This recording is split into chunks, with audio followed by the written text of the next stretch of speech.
99% लोक सध्या चुकीचा TDS असणारं पिण्याचं पाणी पित आहेत आणि त्याच्यामुळे आरोग्यावर त्याचा विपरीत परिणाम होतोय। सध्या जे गुडघेदुखीचे पेशंट वाढलेले आपल्याला दिसून येत आहेत, हार्ट अटॅकचं प्रमाण वाढलंय, अनेक लोकांना किडनी स्टोन म्हणजे मुतखडा होतोय, लहान मुलांच्या वाढीवरती विपरीत परिणाम झालाय, लहान मुलांची वाढ होत नाहीये। या सगळ्या गोष्टी या TDSशी संबंधित आहेत। WHO सांगितलंय की TDS हा 150 ते 300 याच्या दरम्यान पाहिजे, म्हणजे कमीत कमी 150 आणि जास्तीत जास्त 300 पर्यंत TDS असणारं पाणी आपण वापरलं पाहिजे। परंतु बऱ्याचशा घरांमध्ये जर आपण TDS मोजला, TDS मोजण्यासाठी असं हे TDS मीटर मिळतं, अगदी 100-150 रुपयात हे मिळून जातं। असं एक TDS मीटर तुम्ही नक्की खरेदी करा आणि तुमच्या घरामध्ये ते वापरा। अनेक घरांमध्ये मी पाहिलंय TDS 50च्या खाली आहे, म्हणजे 10, 20, 30, 40 इतक्या कमी लेवलचा TDS असणारं लोक पाणी पितात।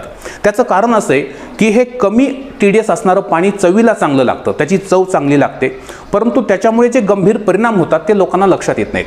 बघा, एका चांगल्या पाण्यामध्ये म्हणजे ज्याचा TDS 150च्या पुढे 300 पर्यंत, त्या पाण्यामध्ये कॅल्शियम, मॅग्नेशियम, पोटॅशियम, सोडियम यासारखे मिनरल्स हे मुबलक प्रमाणात असतात आणि त्यांची आपल्या शरीराला प्रचंड गरज आहे।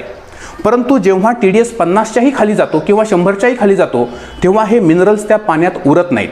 त्या पाण्याची चव तर चांगली लागते, परंतु त्याच्यामुळे आपल्या हृदयाची धडधड वाढते, आपल्या हृदयाचे ठोके अनियमित पडू लागतात आणि BP म्हणजे ब्लड प्रेशर अचानक वाढणं आणि कमी होणं या समस्या त्या ठिकाणी उद्भवतात। अनेक लोकांची हाडं या कमी असणाऱ्या TDS मुळे ठिसूळ झालेली आहेत। कंबरदुखी, मानदुखी, गुडघेदुखी असे प्रॉब्लेम वाढतात। थकवा येणं, चक्कर येणं किंवा स्नायू आखडणं, शिर आखडणं अशा अनेक प्रकारच्या आरोग्याच्या समस्या कमी असणाऱ्या TDS मुळे भारतीयांमध्ये उद्भवत आहेत।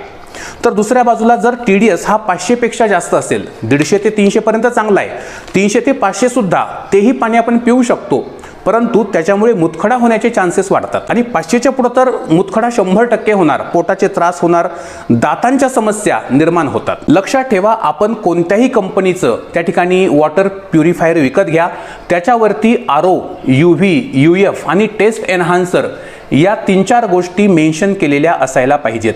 RO म्हणजे काय, तर पाण्यामध्ये जे काही क्षार मिसळलेले असतात, जड धातू असतात, तर त्यांना बाजूला काढून पाणी शुद्ध करण्याचं काम RO करतो। UV म्हणजे अल्ट्राव्हायोलेट, हा पाण्यातले जंतू, बॅक्टेरिया, व्हायरस यांना मारून टाकतो। UFचं काम आहे पाण्यामध्ये जी काही माती आहे किंवा जो काही गाळ आहे, मातीचे बारीक बारीक कण त्यांना काढून टाकण्याचं काम UF करतो।